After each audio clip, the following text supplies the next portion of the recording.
So on the academic side, I'd say that participatory research is a very female-dominated field. So there's many more women involved in or interested in participatory approaches, and I think this is also because um, in science or in research, participation is often not seen, still not seen as real research, so to speak. So it's not seen as having a robust, repeatable methodology behind it, but it's more like talking to the people, which is definitely not the case at all. But I think it is a very highly female-dominated field in academia. And when we look at the co-creators, we see that the ways that the biographies, especially when we look at older co-creators, the biographies and the ways we're being socialized as either men or women, they really influence the ways that we are able to speak up, make our voices heard, feel competent in co-creation.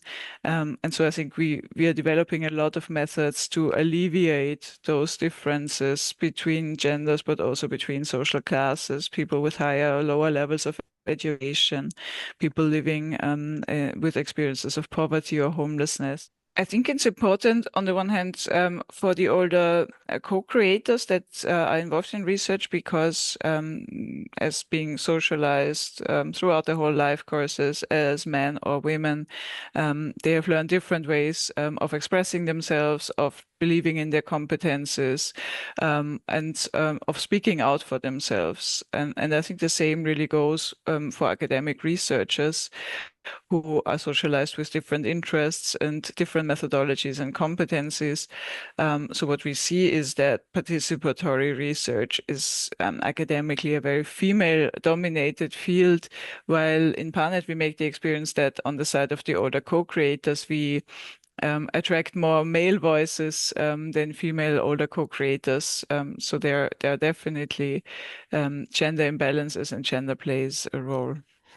Gender is important in general. When we consider aging and later life, it's even more important because we age in a world where gender inequalities have long existed.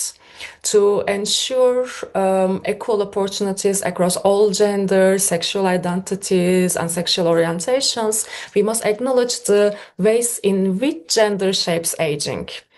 I think participatory approaches reflect people's everyday practices and their different habits.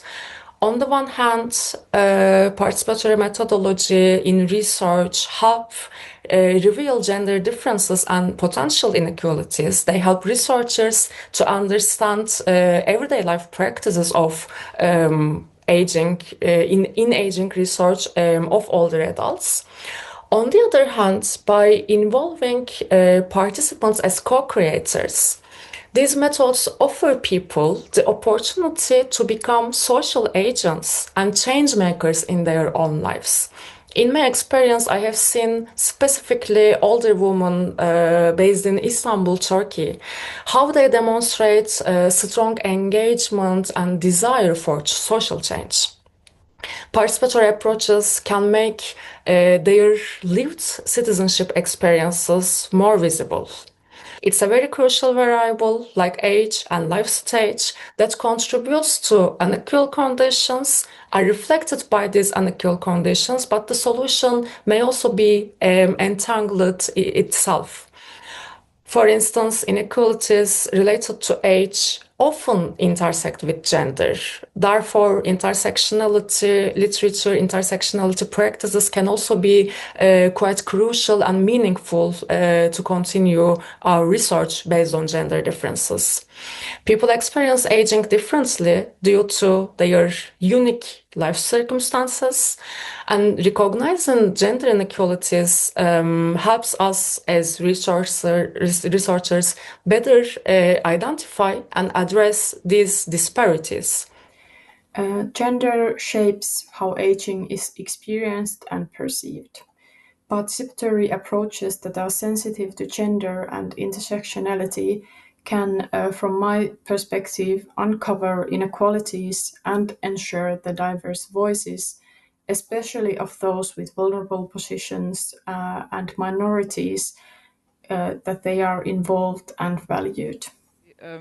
Due to what I just said is that we have gender life courses. So all the gender differences that we encounter in our everyday lives and in our societies, they build up, they accumulate across the life course. So when we look at later life, this is actually the stage where gender and also other inequalities are most pronounced because they have this long history, of piling up upon each other, which is called cumulative advantage or disadvantage. Definitely what we witness is that there is gender imbalance in our co-creator groups.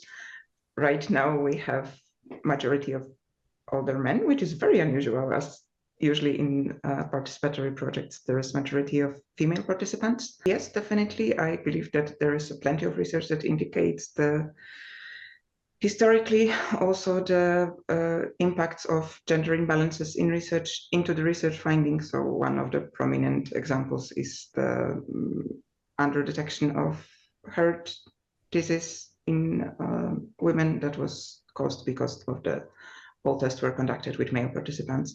When it comes to co-creation, I believe that this is actually an approach that allows to somehow break those gender imbalances in a way that we create different relations in the group. Mężczyźni mają jednak większą siłę, jednak ciągłe przebicia i ich opinie są znacznie bardziej nośne.